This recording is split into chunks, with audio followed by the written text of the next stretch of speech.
Bom dia. Vamos dar início à quinta aula prática da cadeira de Sistemas de Informação Geográfica no âmbito do curso de mestrado em Sistemas de Informação Geográfica. Esta é a quinta aula prática e é a terceira parte do exercício 3.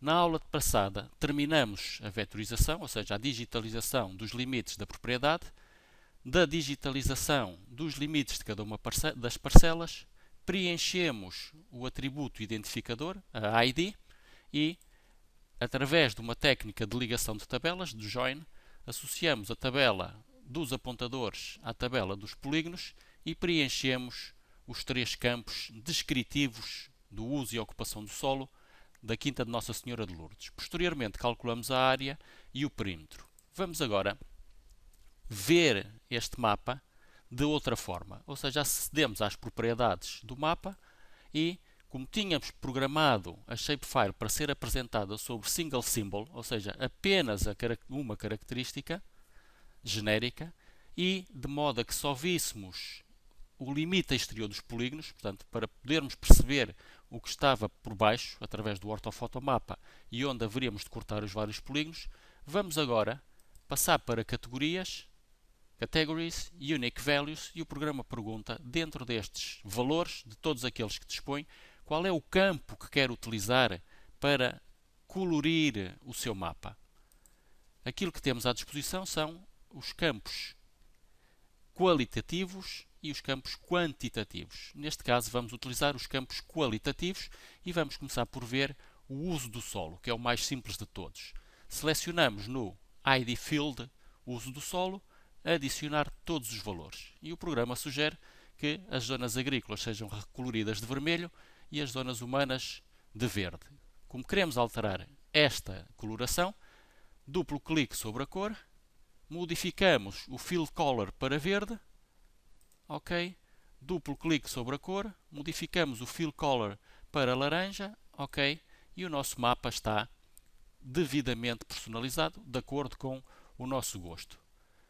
Removemos o visto no All Other Values e fazemos OK, de modo a que a legenda apareça com as duas categorias e com as respectivas cores. Portanto, estamos a ver a Quinta de Nossa Senhora de Lourdes classificada em uso do solo.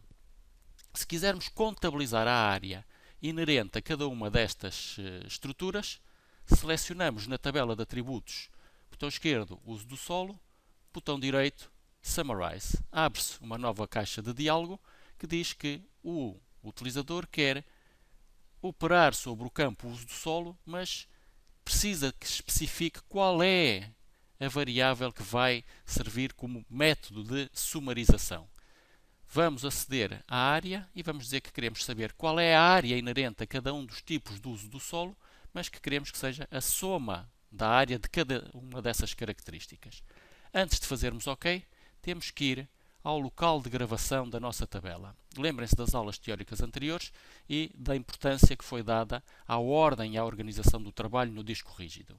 Abrimos o sinal de pasta, procuramos a nossa diretoria de trabalho.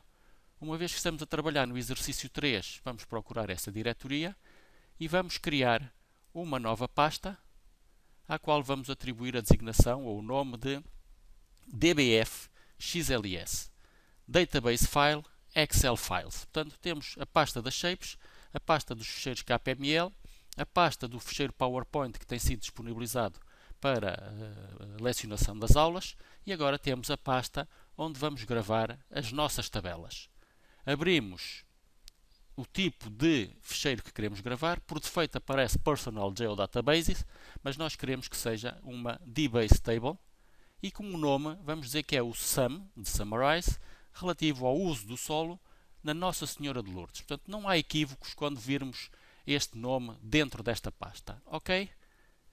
Soma todos os valores. OK? O programa pergunta se queremos adicionar à nossa TOC e dizemos que sim e temos aqui uma nova tabela. Botão esquerdo, botão direito, Open Attribute Table e cá temos a tabela descritiva do uso do solo. 9 parcelas agrícolas, que prefazem uma área de 23.856 metros quadrados, e 2 parcelas humano, que prefazem 1.339 metros quadrados. Se quisermos saber qual é a área total da quinta, nova consulta agora sobre esta tabela, soma, e agora acedemos à opção Statistics. E o programa diz-nos que a soma destas 11 parcelas prefaz 25.195 metros quadrados. Reservamos este valor porque vai ser necessário para escrever o relatório. 25.195 metros quadrados. Se nós quisermos agora modificar o aspecto gráfico, ou seja, personalizar novamente a shapefile, acedemos outra vez a propriedades, simbologia, e dentro da simbologia agora vamos mudar para ocupação do solo. Abrimos a caixa de diálogo, ocupa solo, adicionar todos os valores. O programa volta a sugerir que, para além das duas cores anteriores que tínhamos utilizado, agora sejam estas as utilizadas para as outras infraestruturas. Como não queremos este tipo de cor, duplo clique sobre cada uma das cores, como vimos anteriormente, e personaliza-se a distribuição das cores. Dentro desta distribuição, temos que ter o cuidado de obedecer às regras da cartografia temática. Ou seja, laranja e magenta ou cor-de-rosa para a habitação, cinzento para as infraestruturas asfaltadas, verde para as infraestruturas agrícolas. Modificamos as cores, retiramos o visto de outras características não descritas e OK. E agora temos uma legenda mais completa e temos a representação gráfica. Portanto, consultando a legenda e olhando para o mapa, não há dúvida sobre que objeto é que nós estamos a ver. Abrimos novamente a tabela de atributos da nossa shapefile e agora vamos sumariar a característica ou a variável ocupa solo. Botão esquerdo, botão direito, Summarize, procuramos a nossa pasta de dbf-xls, atribuímos o nome Sum ocupa solo, Nossa Senhora de Lourdes, modificamos o tipo de ficheiro de gravação para dbase e agora aparece-nos a nova tabela no ambiente de trabalho, ou seja, na TOC. Botão direito, Open Attribute Table, e cá temos a nova tabela de atributos. E agora já está apresentada sob uma forma mais descritiva. Temos um polígono referente ao tipo de ocupação geral, ou genérica, sem descrição própria, que faz 1551 metros quadrados. Toda esta estrutura a amarelo claro, aquilo que normalmente se designa por bege.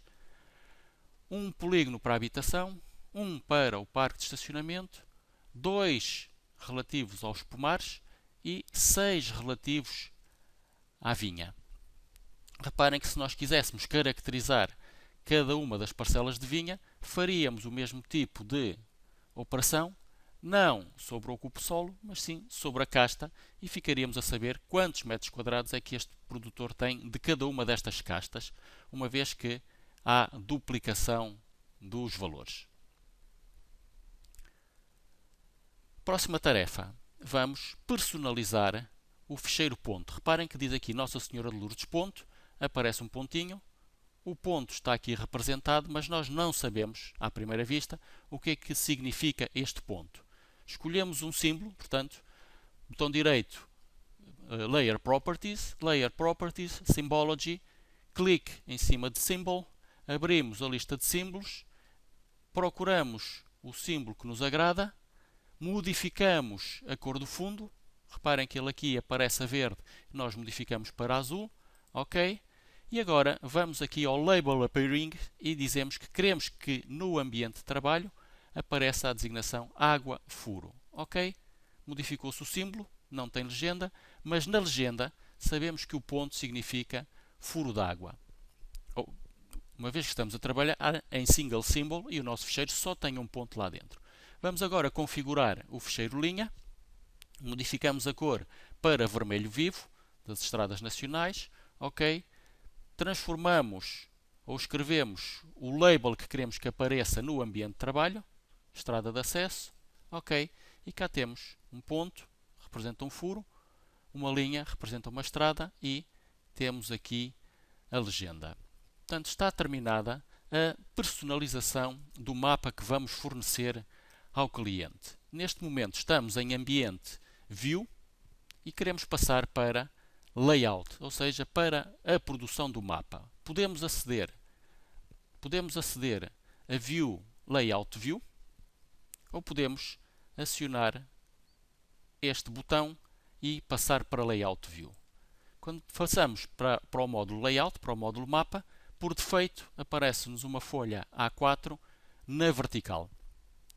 Esta é a dimensão da folha, esta é a dimensão do mapa que vai ser desenhado. Uma vez que esta propriedade se desenvolve essencialmente na horizontal, nós vamos ter que personalizar File e personalizar o ambiente de trabalho de maneira a que a folha não apareça em Portrait, ou seja, vertical, mas sim em Landscape, ou seja, horizontal. File, Page and Print Setup, tal e qual como se fosse Word ou Excel, e dizemos que queremos manter o formato A4, queremos que seja em Landscape, ou seja, horizontal, ok, e o mapa agora continua na vertical, ainda que o papel passe a estar na horizontal. Quer dizer que temos que ajustar os limites do mapa à posição da folha.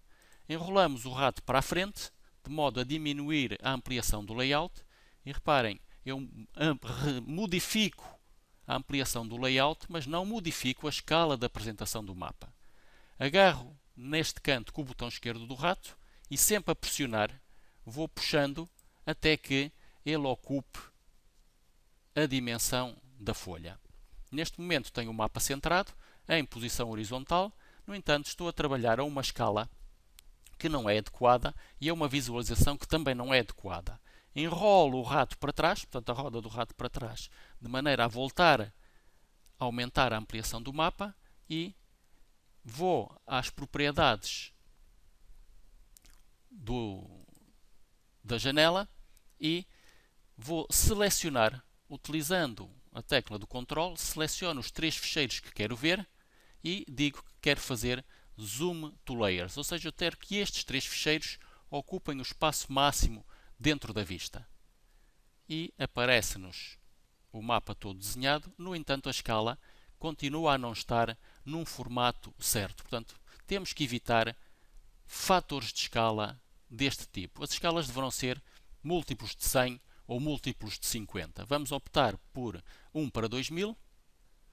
Reparem que quando passo para o módulo Layout, ele volta a acertar a escala e eu vou escrever diretamente, o utilizador escreve aqui diretamente 2000 e ficou o mapa certinho. Esta informação significa que temporariamente perdi o contacto com a internet, portanto não temos que nos preocupar com isto.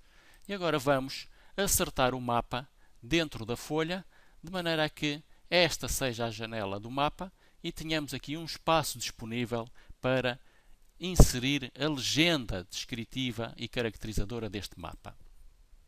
O que é que essa legenda tem que ter? A direção do norte, uma escala gráfica, o objeto que está representado, ou seja, um título, uma legenda que descreva os objetos que eu estou a ver dentro desta representação, quem é o autor ou autores da informação, de onde veio ou quando foi criada a informação e o mapa, quais foram as fontes de informação e atenção que é muito comum as pessoas menos avisadas esquecerem-se de acrescentar o autor e a data e, pior do que isso, esquecerem-se de acrescentar as fontes de informação. Nós podemos utilizar N fontes de informação, há muitas gratuitas, felizmente e atualmente, mas nós temos que escrever no nosso mapa aonde é que fomos buscar os dados. Portanto, nós não podemos omitir quais são as fontes de informação. Temos que acrescentar uma grelha, ou seja, uma moldura com pontos coordenados, para que os utilizadores saibam onde é que é, ou qual é a localização espacial da nossa informação. Temos que fazer referência ao sistema de coordenadas que estamos a utilizar nesta grelha e depois há mais informação, e esta agora é facultativa, poderão ser campos com texto, pequenas imagens, símbolos, tudo aquilo que o utilizador considerar pertinente. Portanto, voltando ao mapa, todos aqueles objetos, exceto a grelha de coordenadas, se inserem através do menu Insert. Vamos começar por inserir a direção do norte. Insert, North Arrow. O programa sugere uma série de opções. Selecionamos aquela que nos agradar mais. OK. E aparece no nosso mapa. Com o botão esquerdo do rato sempre pressionado, desloca-se para o canto superior direito. Próxima tarefa, inserir a escala gráfica, ou seja, a barra de escala. Insert, Scale Bar, selecionamos aquela que nos agrada mais e antes de fazer OK, acedemos às propriedades e dizemos que queremos que as divisões sejam metros e não milhas, como o programa originalmente sugere. OK? E aparece-nos a escala gráfica. Reparem que todos estes símbolos são dinâmicos, portanto, se eu der duplo clique em cima da escala gráfica, ela fica selecionada e com o botão esquerdo do rato podemos abrir ou fechar a dimensão da escala gráfica. Duplo clique sobre a direção norte, com o botão esquerdo do rato podemos ampliar ou reduzir essa dimensão. Portanto, já inserimos a direção norte, já inserimos a escala gráfica, portanto, qualquer utilizador já sabe que o norte aponta neste sentido e que tem aqui forma de saber qual é a dimensão desta propriedade. Vamos agora inserir o título. Insert Title e aparece-nos uma nova caixa de diálogos. Preenchemos com o título Quinta de Nossa Senhora de Lourdes, Folhadela, Vila Real. OK? E ficou o título do nosso mapa. Próxima tarefa, inserir a legenda. Insert Legend e o programa diz, na TOC tem estes objetos todos. No entanto, só estes 3 é que são selecionados. Corresponde àquilo que quer que seja a legenda? Se corresponder, fazemos o seguinte. Se não corresponder, utilizamos estas setas para acrescentar ou retirar elementos à nossa legenda. Seguinte, acrescentamos um A à designação Legend, que aparece por defeito. Modificamos o tamanho do texto para 12. Seguinte, se quisermos acrescentar uma bordadura a preto, abrimos esta caixa, selecionamos a bordadura. Se quisermos que o interior da bordadura tenha cor, abrimos esta caixa, selecionamos a cor do fundo. E se quisermos que tenha uma sombra, por exemplo, como esta caixa de diálogo, selecionamos esta caixa e escolhemos o tipo de cor. Seguinte, aceitamos por defeito aquilo que o programa está a sugerir para a representação gráfica do ponto e da linha, da linha e do polígono. Aceitamos por defeito a configuração da legenda e aparece-nos a legenda no meio do mapa. Botão esquerdo do rato e arrastamos para este lado. Próxima tarefa, inserir um texto. Insert Text. Aparece-nos a designação texto no meio do monitor. Duplo clique para abrir esta caixa de diálogo e agora escrevemos quem foi o autor do mapa, quando é que foi feito e quais foram as fontes de informação utilizadas. Temos que referir que foi o proprietário que nos enviou o ficheiro de apontadores, ou que nos disse onde é que deveríamos criar o ficheiro de apontadores, e fomos ao campo ver como é que era a propriedade. Utilizamos os mapas gentilmente cedidos gratuitamente pela ESRI. Referimos que fomos ao campo verificar onde é que estava a propriedade e qual era o tipo de uso e ocupação do solo, e que utilizamos o Google Earth para criar os apontadores. Referimos também que o sistema de coordenadas vai ser, neste caso, o WGS84. OK? E aparece-nos aqui todo o texto descritivo da forma como foi produzido o mapa. Neste momento só nos falta colocar a grelha de coordenadas. Uma vez que esta grelha faz parte do mapa em si, ou seja, é uma característica do que estamos a ver, não se coloca através do menu Insert, mas sim através do menu View. De que forma? View, Data Frame Properties, porque nós queremos as propriedades do nosso mapa, e dentro do Data Frame Properties, Grids, New Grid. Neste momento temos várias hipóteses para criar a nossa grelha de coordenadas. Por defeito, o programa sugere que a grelha seja dividida em meridianos e paralelos, portanto que nos apareça em graus de latitude e de longitude. Também poderia aparecer sob a forma de unidades gráficas inerentes ao sistema métrico que utilizamos para criar o mapa. Definimos qual é a relação de escala, reparem, deverá ser ortonormada. No entanto, esta colocação ou esta escolha em meridianos e paralelos ou em unidades do mapa depende do objetivo do utilizador. Se o objetivo for criar um mapa que possa ser lido universalmente ou por pessoas pouco familiarizadas com sistemas de coordenadas projetadas, sugere-se que seja utilizado meridianos e paralelos, uma vez que os graus de latitude e de longitude são universais e conhecidos por toda a gente.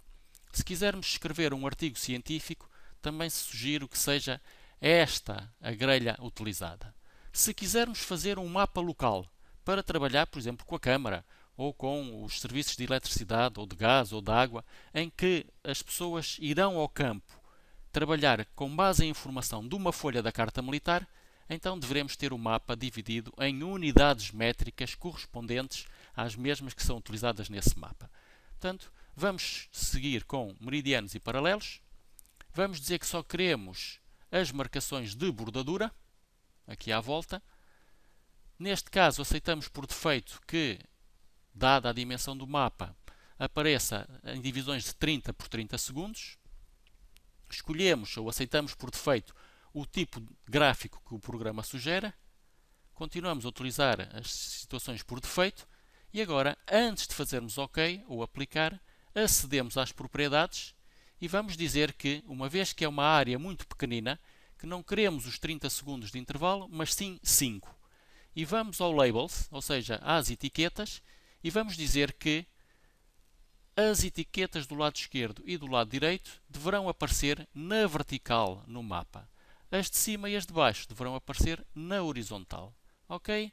E cá temos a grelha de coordenadas, vertical, horizontal, a descrição do mapa e o nosso mapa perfeitamente definido, quer em termos de legenda de cores, quer em termos de autores, fontes de informação, de tudo o que é descritivo. Direção do norte, grelha de coordenadas, escala gráfica, portanto, está pronto a ser utilizado e a ser enviado ao cliente. Próxima tarefa, exportar este mapa de modo a que possa ser impresso e utilizado noutros programas que não o ArcGIS. File, Export, Export Map. Abre-se uma nova caixa de diálogos. Criamos uma nova pasta que vamos designar por imagens e vamos dizer que o ficheiro vai ser um ficheiro tipo JPEG, uma imagem, e que é o Quinta de Nossa Senhora de Lourdes. Neste momento, falta configurar a resolução.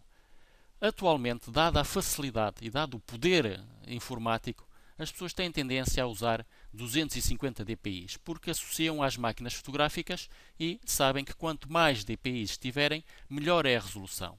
Neste caso não é bem assim, porque esta vai ser a resolução quer de visualização no monitor, quer de impressão gráfica. E quanto mais dpi tivermos aqui, mais esforço vai ser pedido à impressora para colorir o nosso desenho ou a nossa imagem.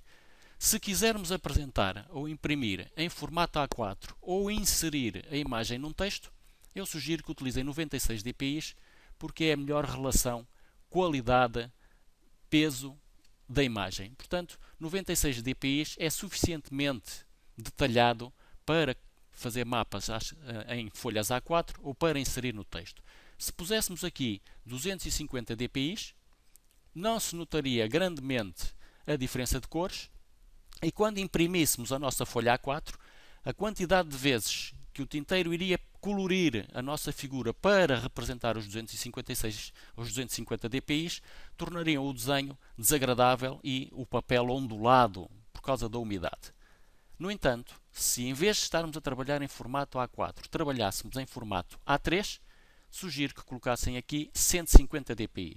Se não fosse um A3, fosse um A2, colocaríamos 300 dpi. E se fosse um A0 para fazer um grande póster, então poderíamos ir até aos 500 dpi para não se notar a quadrícula. Portanto, uma vez definido a pasta de gravação, o nome da imagem e a resolução gráfica, fazemos OK e fica gravado o nosso boneco. Demos aqui um salto muito grande, que foi gravar o ficheiro e mostrar logo o relatório, mas o objetivo deste trabalho é mostrar como é que se chega ao relatório. Depois, com o tempo, vão aprender a criar relatórios, e não vão aprender, que já sabem neste momento criar relatórios, mas o objetivo é verem qual é o aspecto gráfico que temos de ter. Relatórios de trabalho sobre a Quinta.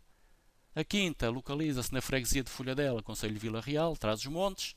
Onde é que está cartograficamente representada, qual é a figura, localização, portanto, e, como referimos a meio desta apresentação, A Quinta de Nossa Senhora de Lourdes tem uma área de 25.195 metros quadrados, sendo que 20.996, ou seja, aproximadamente 21.000, são dedicados à vinha.